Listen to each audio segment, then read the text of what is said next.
آپ بھی اپنے ٹیسٹوسٹیرون لیول یعنی مردانہ ہارمونز کے کم ہونے کی وجہ سے پریشان ہیں تو میں آپ کو بتاؤں گا یہ ایک دانہ جو ہے نا آپ صحیح طریقے سے کھا لیں انجیکشن گولیوں کیپسول سے زیادہ اس کا رزلٹ ہے. اگر آپ یہ کہتے ہیں کہ اگر ایک دفعہ ازواجی تعلقات ادا کر لیے جائیں تو مہینوں دماغ کے اندر خیالات ہی نہیں آتے یا آپ کو یہ مسئلہ ہے کہ ازواجی تعلقات کے دوران اریکشن انکمپلیٹ کا مسئلہ بن جاتا ہے تو ہومیوپیتھک میں جہاں بے تحاشا میڈیسنز ہیں جو ٹیسٹوسٹیرون لیول کو بڑھانے کی صلاحیت رکھتی ہیں بھئی تو یہ قدرتی جو ہے ٹیسٹوسٹیرون لیول کو بڑھانے کے لیے کرنا کیا ہے آپ نے اس کے 2 سے 3 دانے صبح خالی پیٹ لینے ہیں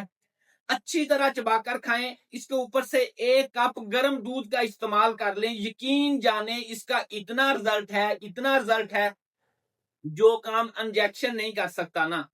یا انجیکشن وقتی فائدہ دیتا ہے یہ آپ کو مستقل طور پر ٹھیک کر دے گا جو لوگ طاقت کے لیے وقت ٹائم کو بڑھانے کے لیے پٹھوں کے اندر جان ڈالنے کے لیے مضبوط کرنے کے لیے ان رجسٹرڈ ادویات کا استعمال کرتے ہیں یقین جانے اس کے 3 دانے کھا کے 1 گلاس آپ گرم دودھ کا پی کے دیکھ لیں ایک ہی دفعہ آپ کو فوراً اس کا رزلٹ آ جائے گا